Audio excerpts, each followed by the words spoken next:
A Detroit suburb has recently banned pride flags from flying on public property.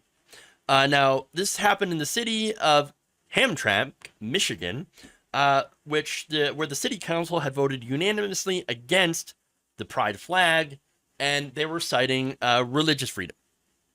So now, of course, whenever they talk about religious freedom, what do they mean? I always want to ask them, what freedom is that exactly? What freedom do you have to discriminate against other people and stop them from celebrating their civil rights?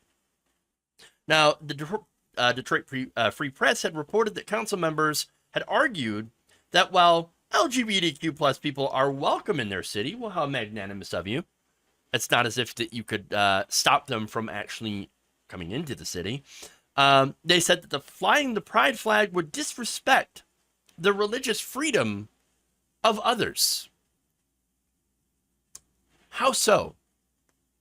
I mean, that doesn't seem like, like a good reason to me to ban the pride flag, especially since we're a secular country.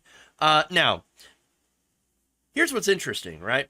So Hamtramck is there's a lot of immigrants in this area, in this suburb. Now, the majority of the board are Muslim.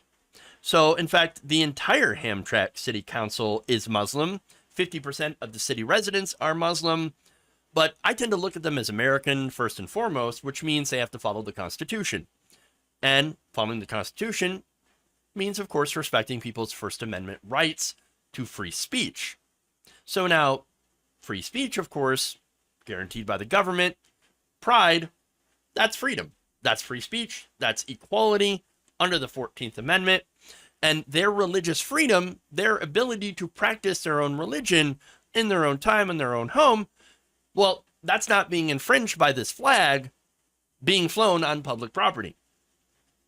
And so there's no violation of anyone's religious freedom here, but apparently it violates their sensibilities or something. Now, the thing that I think about it is, look, if putting up a pride flag is violating your free exercise of religion, then, well, what exactly does that say about your free exercise? You think that promoting bigotry is part of your religion. That's your free exercise. Well, I would disagree with that. I don't think that's the argument you're going to want to go with. I don't think you want to die on this hill. But that's the argument that they made. In fact, Councilman Naeem Shaderi says, we want to respect the religious rights of our citizens. And said to the gay community, quote, you guys are welcome, but why do you have the flag shown on government property to be represented? Why do you have to have the flag? Well, continues by saying, you're already represented. We already know who you are. By making this about bigotry, it's making it like you want to hate us. So wait a minute. You're banning the pride flag from public property and then turning around and claiming that you are the victim here. Weird. Look, this is bigotry, though. That's what it is. Pure and simple. The only reason that you would want to ban a pride flag based on your religion is if you believe that your religion thinks it's okay to hate gay people, that it actually is a part of your religion, what makes you, in this case, a Muslim, but this applies to, any religion that's against, same-sex couples and the LGBTQI, community itself, like fundamentalist Christians, for example. If you think that that's part of an innate part of your religion to hate other people, I don't think that's a good thing. I think it's a bad thing. You might want to step back and re-examine your beliefs. Because honestly, you're saying that your religion wants you to hate gay people. Now, I'm not saying that anti-gay sentiment isn't in the Bible. Of course it is. It's in the Bible. It's also in the Quran. But I feel like I need to remind you that I think a lot of the reason that it's in these books, the Abrahamic religion specifically, is because these leaders, the leaders of the religion at the time, they discouraged same-sex relationships because they needed babies to grow up and become soldiers. That's really what it was about. And by the way, both the Quran and the Bible mention as a reason for hating gay people Sodom and Gomorrah. Oh yeah, well obviously it's we can't allow homosexuality and sodomy or anything like that because God destroyed Sodom and Gomorrah as a result. No. Turns out if you really look into the story, the real sin wasn't being gay. It was actually about being disrespectful and rude to the visitors, the messengers, or the angels, right? So the angels were, guests of Lot. So he invited them in their house, and there's a crowd that gathered outside, and they're like, "Hey, give us your guests so we can rape them." Lot says, "No, you can't sit there and rape my guests. Here, have my daughter instead." Look, there's nobody in this story that isn't a raging a-hole. Let's be clear about this, okay? Bible, terrible in parts. Quran, also terrible in parts. There's good things in those books that you can pick out. And I prefer that people do that. But anyway, none of that should matter because we're not a religious country. The government is supposed to be secular. Government officials are supposed to be secular. Okay? In their personal beliefs, they can be as religious as they want. They can go to church. They can go, pray towards Mecca. It doesn't matter.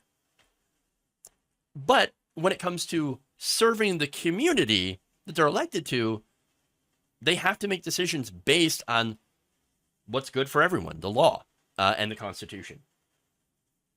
So now, when it comes to pride, obviously pride is not a religion. Pride is saying we're fine with who you are, and we are celebrating your your fight for civil rights. That's what pride's about. It's about celebrating civil rights and basically the fight for the LGBTQI plus community to gain civil rights and acceptance in society. That's really it. That's what it's there for. It's to celebrate this. And the fact that people hate the pride flag, is they hate what it stands for. They do not want to accept them. They want to discriminate them against them in some way. Now, as I mentioned, they're making themselves victims here. Another example is Mayor Pro Tem Mohammed Hassan, who went further, saying, quote, "You guys are the ones making problems." And of course, he was speaking to the people who were standing up for LGBTQIA plus rights. Quote, "Please don't threaten us. I'm the elected official. I'm working for the people. What the majority of the people like."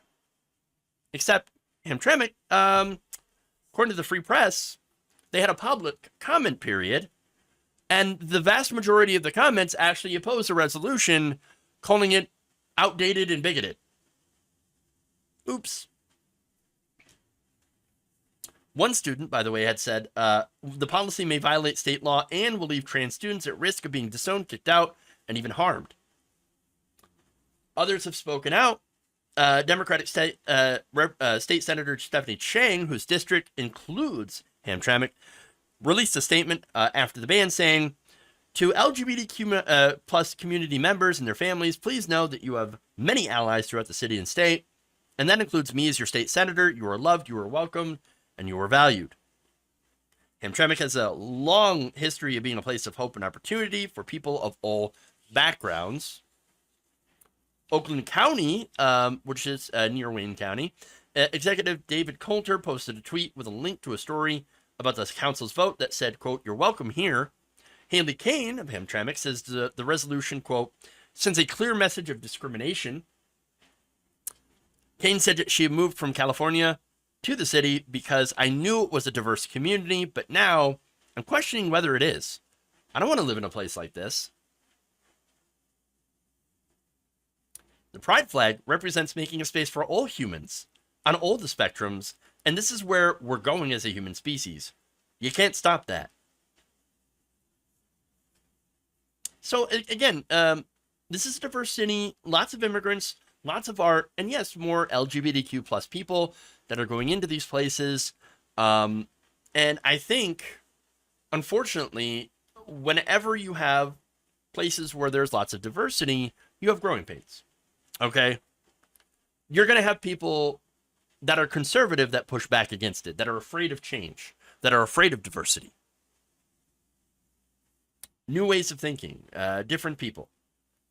And ultimately, though, I think that at the end of the day, progress will win out. But it sucks so far to see the city take a step backwards, when in reality, it should be more accepting of people who are different. Again, Muslims. So again, this is there's a lot of Muslims in the city, and they've been unfairly attacked in this country for a long time now, especially since 9/11. I've defended them against right-wingers, calling them terrorists. And look, I know that the majority of them, I don't think they're bigots either.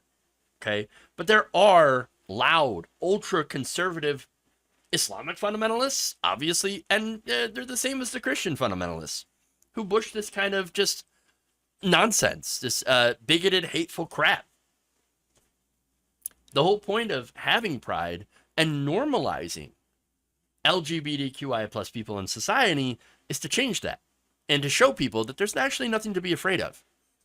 Different people being themselves, being who they are and living their truth is not going to harm you. It's not going to cause the destruction of Western civilization or America or your city, whatever. No, it's not going to do any of that. And that these people are they're okay. They're just people. Let them live their lives and leave them alone. And that's it.